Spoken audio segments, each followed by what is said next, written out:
आज हम बात करेंगे ओटीटी पर छाए हुए इन दिनों बहुत चर्चित अभिनेता कुमार सौरभ से। आप मुझे किसी 5 स्टार का नाम बताइए जिनके साथ आप भविष्य में काम करना चाहते हैं। कि शाहरुख सर और आमिर सर के साथ काम न्यू एरा में कोई नहीं है? ओटीटी के न्यू एरा में और नहीं, मुझे बहुत जल्दी लोग इम्प्रेस कर ही नहीं पाते। अगर आपको रोमांस करने का मौका मिले, राइट, किस अभिनेत्री के साथ करना चाहेंगे? आलिया भट्ट। बिहार का कोई पसंदीदा अभिनेता जो भोजपुरी फिल्म इंडस्ट्री में काम कर रहा हो? एक भी नहीं। एक भी नहीं।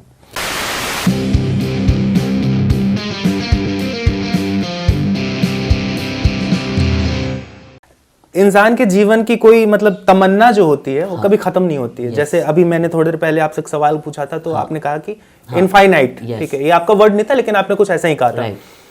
अमिताभ जी को आप देख ही रहे हैं, आज भी काम करते हैं वो। अभी हाल ही में अपने मतलब संपत्ति का बंटवारा उन्होंने अपने बच्चों में किया। इस टाइम पर आदमी काम करना बंद कर देता है लेकिन वो आज भी कर रहे हैं। आप अपने आप को कहां सेट करते हैं? वो जवाब मत दीजिएगा, वो जवाब मत दीजिएगा। आप अपने आप को एक किस मकाम पर सेट करते हैं? कहां तक देखना चाहते हैं? बच्चन साहब काम कर रहे हैं इस वजह से कि वो जो एक्टिंग का जो उस वक्त 90s में एक्टिंग थी, जो अभी एक्टिंग है, वो अपडेट करते रहे अपने आप को। ठीक है।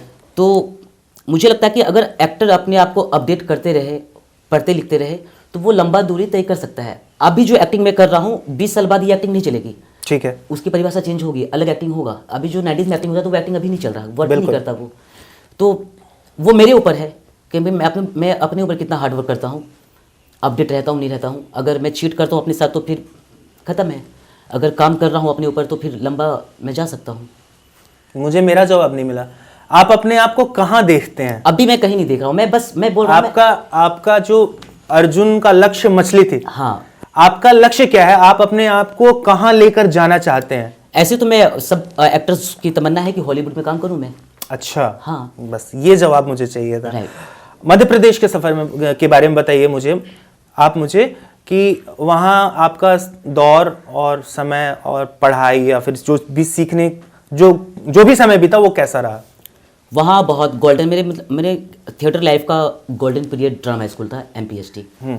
जितने अच्छे अच्छे फैकल्टीज़ मिले, मैं बहुत खुशी मिली थी। सोचा भी नहीं थी कि मैं सोचता था कि अच्छा एक्टिंग क्या सिखाएंगे वो, लेकिन जब आप जाते हो ड्रामा स्कूल तब मालूम चलता है कि अच्छा इस प्रोसेस में आप इमोशनल तो हो जाते हो किसी सीन में। उस सीन में इमोशन होने का क्या टेक्निक है, आप कैसे इन करोगे उसमें, वो सब ड्रामा स्कूल में सीखने को मिलता है। अच्छा, एक प्रोसेस में जाओगे तो 4-4-8 जानते हैं, लेकिन 4-4-8 कैसे होगा, वो एक मैथमेटिक्स की तरह, मैथमेटिक्स ही है। तो वो सब चीज़ें हैं जो आपको बहुत लगता है कि हाँ ये काम करेगा, ये वर्क करेगा। और उस वक्त जब आप ड्रामा स्कूल में होते हो तो कुछ चीज़ें आप सुन रहे होते हो, समझ भी नहीं आता। जब आप पास आउट हो जाते हो तो 4 साल बाद लगता है कि अच्छा उस टीचर ने ये बात कही थी, वो अब समझ में आ रहा है, तो अप्लाई हो रहा है। तो काफ़ी चीज़ें ऐसी थी जो मैं सीखा था ड्रामा स्कूल में, वो बाद में जाके समझ में आया 4 साल बाद, 5 साल बाद। और मेरे गुरुदेव रॉबिन सर बोलते भी हैं कि अभी बस सुनो, तुम्हें 10 साल बाद समझ में आएगा वो चीज़ें, और वो चीज़ें हो रही हैं। तो बस लिसनिंग, इसके बाद चीज़ समझ में आएंगी। रॉबिन सर से आज भी बात होती है? हाँ, अभी कल ही बात हुई थी मेरी। अच्छा, वहाँ मध्य प्रदेश में जब आप पढ़ रहे थे, सीख रहे थे, तब दोस्ती कैसी थी आपकी? किनसे? जो आपके साथ में पढ़ने या सीखने वाले? हाँ, 25 स्टूडेंट्स होते हैं। तो जब आप 24 आवर्स 7 डेज रहते हो अपने बैचमेट के साथ में, तो लाजिम है झगड़ा तो होगा ही। बिल्कुल। और आप साथ में काम भी करोगे तो ऐसा होता था कि आपका मेरा झगड़ा है बहुत गंदा वाला, और सीन मिल गया हमें साथ में ही, और बात हो नहीं रही दोनों की। तो नाश्ता के बाद वो वसुधा आएगी और बोलेगी कि सौरभ आना प्रैक्टिस कर लेते हैं। हाँ चल प्रैक्टिस कर लेते हैं। तो फिर तलवारबाजी कर रहे हैं, कर रिहर्सल, तब तक जब तक रिहर्सल हुई, ऐसा करना, हाँ ठीक है, ये ले, हाँ ये ठीक था, प्यार से। और जैसे रिहर्सल खत्म हुआ, दुश्मन। तो ये काम के दौरान ये निकालते थे या नहीं निकालते थे अपनी दुश्मनी? कभी नहीं। ये हमारे बैच की सबसे अच्छी खूबसूरती रही है, और सारी फैकल्टी हमारी बैच के बारे में बताते हैं और कि वो बैच कितना प्यारा बैच था। कभी इस चीज को काम में नहीं आने दो बावर्चियों के बीच की बात है। हाँ। कि कंपटीशन चल रहा है। हाँ। इसे भी खिचड़ी बनाना है, इसे भी खिचड़ी बनाना है, ठीक है। हाँ। अब इसने जैसे ही पीछे मुड़ करके देखा, बगल वाले ने क्या किया, इसमें नमक ज्यादा डाल दिया। हाँ। ताकि इसका काम खराब हो जाए। ये बताइए, ये हुआ कि नहीं हुआ? ये मैक्सिमम जो अच्छे आर्टिस्ट है वो नहीं करते हैं। अच्छा। और कुछ आर्टिस्ट होते हैं जो चाहते हैं कि मैं तुम्हें खा जाऊंगा। अच्छा। और खाने वाली चीज कुछ नहीं होता। जैसे मैं चाहूंगा मैं आपको खा जाऊंगा, मेरा गंदा जाएगा। मैं अपना कैरेक्टर प्ले कर रहा हूँ, आप अपना कैरेक्टर प्ले कर रहे हैं, जो अधिक कैरेक्टर जस्टिफाई कर पाया उसका अच्छा हो जाएगा। तो कुछ और जब आप चाहते हो कि मैं इसको खाऊंगा तो उसमें आप अपना ही नुकसान कर रहे हो, तो गड़बड़ कर देते हो आप। अच्छा। अपने कैरेक्टर को छोटा कर देते हो और वो ऑडियंस को लगता है कि नहीं ये जाएगा नहीं। ठीक है, यानी कि आप कर्मा पर बहुत बिलीव करते हो। आप अपने पर काम करो। ठीक है। मैं पर्सनली जो आपसे इम्प्रेस हुआ जी, आपके सन्यासी का कैरेक्टर, इसके बारे में मुझे कुछ बताइए कि यह काम आपको कैसे मिला और कैसा रहा एक्सपीरियंस सन्यासी का।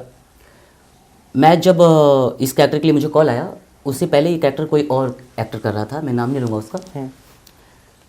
कुछ चीज़ें घटित हुई तो मुझे कॉल आया, मैं ऑडिशन दिया और मैं लॉक हुआ हूँ। सुभाष कपूर से मीटिंग हुई हमारी। अच्छा। मैं लॉक हुआ, इसके बाद उस एक्टर को बाहर किया गया और फिर मैं उसका वर्कशॉप चल रहा था। वो फ्लोर पे जाने वाली है फिल्म वेब सीरीज 2-3 दिन में। और इसके बाद मैं अचानक से लॉक हुआ हूँ। मैं सारा कॉस्ट्यूम जो था, उस लड़के का कॉस्ट्यूम तैयार हो गया था। वो मेरे से बड़ा है, बॉडी में भी मोटा ताजा है। उसका कॉस्ट्यूम को बाद में मुझे ऑल्टर करके मुझे डाला गया, पहनाया गया। तो मुझे ऐसे ही मिला है कि डेस्टिनी है ये। और वो मिलने की वजह एक थी कि मैंने निर्मल पाठक की घर वापसी के लिए ऑडिशन दिया था, लबलबिया का। और इसके प्रोड्यूसर और महारानी के प्रोड्यूसर कॉमन है, सेम है। अच्छा। तो उनको ऑडिशन वो सुभाष को दिखाया कि देख इस लड़के को। तो सुभाष बोले हाँ मैं जानता हूँ इसको, लालगंज में था, बुला इसको। ऐसे मिलेगा काम मुझे। तो लबलबिया के काम से मुझे महारानी मिला है। कोई ऐसा किरदार जिसे देखकर आपको लगा अरे ये तो मैं हूँ? यस, बहुत सारी चीज़ों में आपको लगता है कि हाँ ये तो मैं हूँ। लेकिन जो मैं आपने जो अपने लाइफ की बात बताई कि कैसे मैं प्रताड़ित होता था, लाइक दलित, और मैं उस लबलिया में कैरेक्टर दलित प्ले कर रहा हूँ मैं। एग्जैक्टली। तो काफ़ी चीज़ें जो वो झेल रहा है वो कुमार सर भी कई बार झेल चुका था। तो लगता था कि हाँ ऐसी तो मुझे डांटते थे, ऐसी तोहिन होती थी। अच्छा, निकल के आता था, निकल जाता था। अच्छा, कभी रोए सेट पर? सचमुच रोया हूँ, इमोशन से। तो बताइए जरा वो किस्सा बताइए मुझे। वो सीन रोने का है तो उसमें रोया हूँ, सिचुएशन में। और वो अंदर से रुलाई आ गई? वो अंदर से रुलाई आती है। अच्छा। शमशेरा का ही वो सीन था। एक मेरा जो हमारी गैंग में एक बच्चा है, उसका गोली लगती है पीछे, वो मर जाता है। अच्छा। और वो उस कब्र में लेटा हुआ है वो, और फिर मैं अंदर चल रहा है कि अच्छा उसको गोली लगी, फिर वो पीछे घिसट के बहुत दूर तक गया था, पूरे बदन उसका छिल गया था। इतना कष्ट में हुआ होगा वो। जब ये सोचो तो अंदर से खुद से इमोशन हो जाते हो आप। मेरा साथी है, यहाँ से हंसा हूँ, बोला हूँ, रोया हूँ, खेला हूँ साथ में। तो उस वक्त वो पूरे दिन भर रणबीर कपूर बैठे हुए थे, सौरभ सर बैठे हुए थे, वानी बैठी हुई थी, मैं बैठा हुआ था और मेरे इधर को एक्टर्स। अच्छा। तो सर आके बोलते हैं करण मल्होत्रा रणबीर कपूर को, तुम ना रो, आंखें डबडबाएंगी, रो मत लेकिन आंखें डबडबाएंगी। और मुझे बोलते तुझे रोना है, ग्रीन चाहिए? बोला नहीं। और सारी शॉक थे कि मैं 4-5 घंटे तक उस इमोशन में कैसे रह सकता हूँ। क्योंकि आप 1 घंटे रह लिए इमोशन में, थक जाओगे, 2 घंटे लिए थक जाओगे, बिल्कुल 5-6 घंटे तक। फिर क्योंकि ब्रेक होती है, चीज़ें ब्रेक होती हैं, और मैं आपकी बात सुन रहा हूँ और फिर इमोशन में भी जा रहा हूँ। तो वो मुझे बहुत गुड फील किया था बाद में कि मैं इमोशनल था, मैं इमोशन में था, और वो बहुत मुश्किल है। अगर आप अपने आप को किसी फिल्म के लीड में देखते हैं, किसी फिल्म का केंद्र, पूरी फिल्म आपके ऊपर या फिर कोई सीरीज, वह स्टोरी लाइन कैसी होनी चाहिए? आप किसके साथ काम करना चाहेंगे और उस किस किरदार में आप अपने आप को दिखना चाहते हैं एज ए लीड? बताइएगा। मैं विशाल भारद्वाज के साथ काम करना चाहता हूँ। अच्छा। और जैसा शेक्सपियर के प्ले होते थे ना, उसमें जो कैरेक्टर्स होते थे, मैं उस कैरेक्टर, और विशाल सर ऐसे कैरेक्टर्स को लाके प्ले करते भी हैं, बनाते फिल्में। तो मैं इसी जोन में रहना चाहता हूँ। और वैसा ही मैकबेथ, किंग लियर अगर बने तो मैं किंग लियर क्यों नहीं कर सकता? आप मुझे मौका दीजिए। तो जो चैलेंजिंग रोल होता है मैं वो करना चाहता हूँ। जब भी मुझे कोई कास्टिंग वाले बोलते हैं कि अरे सर आपके लिए कैरेक्टर है सर, पूरा कॉमेडी है, बोलता मैं नहीं करूँगा। आपको सीरियस रोल पसंद आने लगा? आप, ये बहुत गलत है कि आप लुक देख के आप बोल दो कि ये कॉमेडी है। क्यों?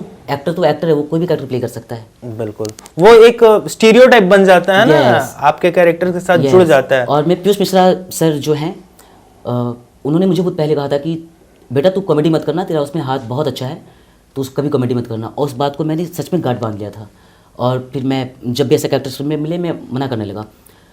कॉमिक रिलीफ, एक सिचुएशन कॉमेडी अलग है, लेकिन कॉमेडी पूरा हो जाना वो अलग है। आपके इस बात से मुझे वो याद आ रही है एक चीज, स्वरा भास्कर कहती थी कि स्टीरियोटाइप नहीं लगना चाहिए, लेकिन उनके साथ ये चीज हुआ। बिल्कुल सही कह रहे हैं आप मुझे किसी 5 स्टार का नाम बताइए जिनके साथ आप भविष्य में काम करना चाहते हैं। Shahrukh, okay, Aamir, okay. मुझे अभी तो फिलहाल ये 2 नाम ही आ रहे हैं जिसके साथ मैं, जो बचपन में जिसको मैंने देखा है कि शाहरुख सर और आमिर सर के साथ काम। न्यू एरा में कोई नहीं है? ओटीटी के न्यू एरा में? और नहीं, मुझे बहुत जल्दी लोग इम्प्रेस कर ही नहीं पाते। अच्छा। हाँ, और मैं शाहरुख सर का बहुत बड़ा फ़ैन हूँ, उनके साथ काम करने का बचपन से तमन्ना था। और आमिर सर तो मिस्टर परफेक्टनिस्ट हैं ही। अच्छा। तो उनके प्रोसेस में जाना मुझे है कि कैसे, किस प्रोसेस में जाके कैसे काम करते हैं, बहुत प्यार से, सहज होकर। थोड़ा सा सॉफ्ट सवाल है आपके लिए। हाँ। अगर आपको रोमांस करने का मौका मिले, राइट, किस अभिनेत्री के साथ करना चाहेंगे? आलिया भट्ट। आलिया भट्ट बहुत बढ़िया। अच्छा, एक बात बताओ सौरभ भाई, सनी बाबा, चूहा, सन्यासी, लबलबिया, ये नाम आपको कौन सुझाता है? ये इसके पीछे माजरा क्या है? राइटर जो लिखते हैं वही, कैरेक्टर तो वो लिखते हैं, बाद में वो एक्टर चुनते हैं। नहीं तो इसके पीछे कोई कहानी रही होगी ना, कि ऐसे ही छोटा मोटे मतलब कुछ भी नाम दे देते हैं? नहीं, कुछ तो रहा होगा। हाँ, कुछ तो। लबलबिया इसीलिए है कि वो लबर लबर करता रहता है, बहुत बोलता है वो। अच्छा। चूहा है, वो चूहा ऐसा दिखता है, वो उसकी स्पेशलिस्ट है, वो खोद देता है, जल्दी जल्दी खोद के सुरंग बना लेता है। अच्छा। तो सबका हर नाम के पीछे जस्टिफाई होता है, तब नाम रखते हैं कि क्यों नाम है उसका। अब तक आपने जितने लोगों के साथ काम किया, उसमें आपको सबसे ज्यादा सीखने किसके साथ मिला? रणबीर कपूर के साथ। अच्छा, क्यों? बहुत प्यारे एक्टर हैं, बहुत प्यार से वो काम करते हैं, और सीन्स पे काम करते हैं, रिहर्सल करते हैं, और सारी कन्फ्यूजन को दूर कर देते हैं। तो मुझे ऐसे एक्टर्स बहुत पसंद हैं जो आपके साथ रिहर्सल करते हैं। काफ़ी एक्टर्स ऐसे होते हैं कि उनको लगता है अच्छा तुझे मैं रिहर्सल दूंगा क्या? अच्छा। हाँ, मैं नाम नहीं लूँगा एक एक्टर को, उन्होंने मुझे ऐसा किया था। लेकिन रणबीर इतना बड़ा एक्टर है, स्टार आदमी है, फिर वो साथ में रिहर्सल करता है, इसके बाद वो हम सीन्स पे जाते हैं। और उनका प्रोसेस, मुझे ऐसा लगता है कि इतनी खुशी मिलती है, जो मेरा प्रोसेस है एज एन एक्टर, मैं जब सेट पे देखता था वो उनको भी वैसे दिखता था कि वो भी वैसी प्रोसेस में जा रहे हैं। तो वो बहुत गुड फील कर रहा था। तो वो सच में एक्टर है, रणबीर कपूर सच में एक्टर है। वो स्टार तो है ही, लेकिन स्टार से पहले वो एक्टर है, और वो डायरेक्टर का एक्टर है। वो जो डायरेक्टर बोलता है वो करता है। वो स्टारडम वहाँ पे है ही नहीं सेट पे उसके लिए। अच्छा, पार्टी वार्टी साथ करते हैं आप लोग? कभी किया? पार्टी हमने नहीं की। अच्छा, साथ में पार्टी वार्टी नहीं की? एक बार चांस बना था, बट भाई आए नहीं थे। अच्छा। लेकिन संजय सर के साथ किया है, संजय दत्त के साथ। हाँ, हम लोग ने वो तो पार्टी काफी शौकीन है। कैसे रहते हैं वो पार्टी के बाद? मस्त मस्त मोला। अच्छा, मस्त, जैसे कोई स्टार वाली बात नहीं? कोई स्टार वाली नहीं, बहुत प्यारे इंसान है, बहुत प्यारे। अच्छा। उनको देख के प्यार आएगा, आप उनको देख के मन करता है कि बाबा गाली दो ना, बाबा गाली दो ना। तो बहुत खुशी मिलती है उनको देख के। जब आप अभिनय करने जाते हो सीधे, और एक आप जाते हो अभिनय करने टेक्निकलिटी सीखने के बाद, क्या फर्क है दोनों में? आपको प्रोसेस समझ में आ जाता है, मेहनत कम करना पड़ता है। जब कोई भी इमोशनल सीन है या कोई भी सीन हो, तो आपको जब आप सीख लिए होते तो आपको बहुत कम टाइम लगता है। या आप स्ट्रगल भी कर रहे हो बॉम्बे में, आपने 10 साल यहाँ पे आप थिएटर करके गए हो, तो आप जल्दी वहाँ काम पा जाते हो। बिल्कुल। अगर आपने थिएटर नहीं किया तो 10 साल बैठ के वहाँ आपका वेस्ट करोगे, फिर भी उतना नहीं सीख पाओगे, आपको काम धीमे धीमे मिलेगा। तो आप यहाँ पे जितना अच्छा वर्क करके जाओगे, जितना अच्छा जानोगे, वो आपको हेल्प तो करता ही है कैरेक्टर में जाने के लिए। तो यही प्रोसेस ही है। ओटीटी में आपको सबसे बेस्ट एक्टर कौन लगता है? ओटीटी बताइएगा। अभी अमित सियाल अच्छे हैं। अच्छा। पंकज त्रिपाठी जी अच्छे हैं। अच्छा। आपके बारे में इंटरनेट पर बहुत कम चीजें उपलब्ध है, कौन काम मैनेज करता है आपका? अभी राजेश शांडिल्य कर रहा है। राजेश शांडिल्य कर रहे हैं? नहीं, आप? चंदन का, मेरा। अच्छा। सब इनका, विक्रम कोचर, इन सब का वही कर रहे हैं वो। इश्क हुआ है कभी लाइफ में? इश्क तो होगा ही। किससे? लड़की से। कौन थी? बहुत थी, एक गंदा वाला ब्रेकअप भी हुआ, मैं डिप्रेशन में भी गया था। अच्छा, मतलब एक तरफा इश्क नहीं था, प्रॉपर इश्क हुआ? प्रॉपर इश्क, हाँ। रोमांस भी किया आपने? हाँ, दोनों तरफ से। अच्छा। फर्स्ट एक तरफा प्यार में मैं पड़ा था, उसका रिजल्ट तो कुछ है ही नहीं। लेकिन जब उधर से प्यार मिलना शुरू हुआ दूसरी लड़की से, तो मुझे बहुत गुड फील होने लगा था। बहुत ये कामयाबी पाने के बाद या पहले? कामयाबी पाने के बाद कामयाबी से प्यार मिला था मुझे। फिर बाद में एहसास हुआ कि वो मुझसे प्यार नहीं कर रही है, जो मुझे आसपास के लोग भाव दे रहे हैं, जो मुझे प्यार दे रहे हैं, तो वो उसको प्यार दे रही है। वो कुमार के पास नहीं आई थी, वो या तो शनि बाबा के पास आई थी, या चूहा के पास आई थी, या लवलभ्या के पास। ओके। या फिर कहीं इसलिए तो नहीं आई थी कि इंडस्ट्री में एंट्री बहुत आसानी से मिल जाएगी? नहीं, हम साथ में काम कर रहे थे, और वो भी काफी वजह होती हैं। जितने भी फिल्में आपने की है, इसमें आपका सबसे पसंदीदा कैरेक्टर कौन सा रहा और सबसे मुश्किल कैरेक्टर कौन सा रहा? सबसे पसंदीदा तो शनि बाबा है लाल रंग का, और लवलभ्या निर्मल पाठक की घर वापसी, और सबसे कठिन चूहा है शमशेरा के लिए, क्योंकि मेरे साथ बहुत बड़े बड़े स्टार थे। एग्जैक्टली। और उनके साथ एक्शन सीक्वेंस था, बड़ा प्रोडक्शन हाउस था, तो ये डर लगता था कि कभी मेरे से चोट न लग जाए उन्हें। और मुझे डॉक्टर ईज करने के लिए बोलते थे, सौरभ बेटा मार दे, कुछ नहीं, मार दे, एक आध मार दे लात तू। मैं जान रहा हूँ कि मुझे ईज करने के लिए कर रहे हैं, कि ताकि मैं डरूँ ना। कंफर्टेबल कर रहे थे मुझे। ये बड़े लोगों की खासियत होती है। बिल्कुल। और एक बार जो मैं लुढ़क के आता हूँ शमशेरा में, एक पैर सौरभ सर के यहाँ पे लगता है, तो वो ऐसे बोलते हैं बाप रे, और बहुत जोर से मैं लुढ़क के आता हूँ, चोट बहुत जोर लगी उनको। अच्छा। और फिर बोलते बाप रे, कोई बात नहीं बेटा कर। बोले ओ, इतना गुड फील हुआ, रिस्पेक्ट इतना बढ़ा उनके लिए। हाँ। तो इतना कंफर्टेबल, वो मेरी वैनिटी में आकर के 5-5 घंटे बैठते थे सौरभ सर, जब शूट नहीं होता था तो हम एक्टिंग पे एक्सरसाइज करते थे।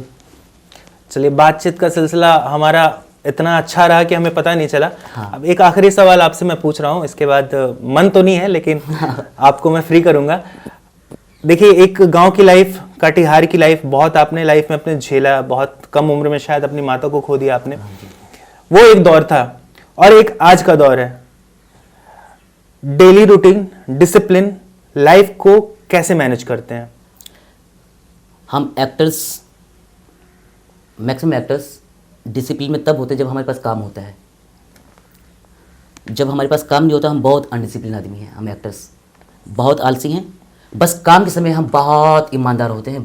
मतलब काम के समय जब काम कर रहे होते हैं तो अगर कोई गलती करती है तो बहुत गुस्सा आता है हमें। एक भी चीज़ गलती होना चाहिए, बहुत परफेक्ट, बहुत बहुत प्यार से काम करो।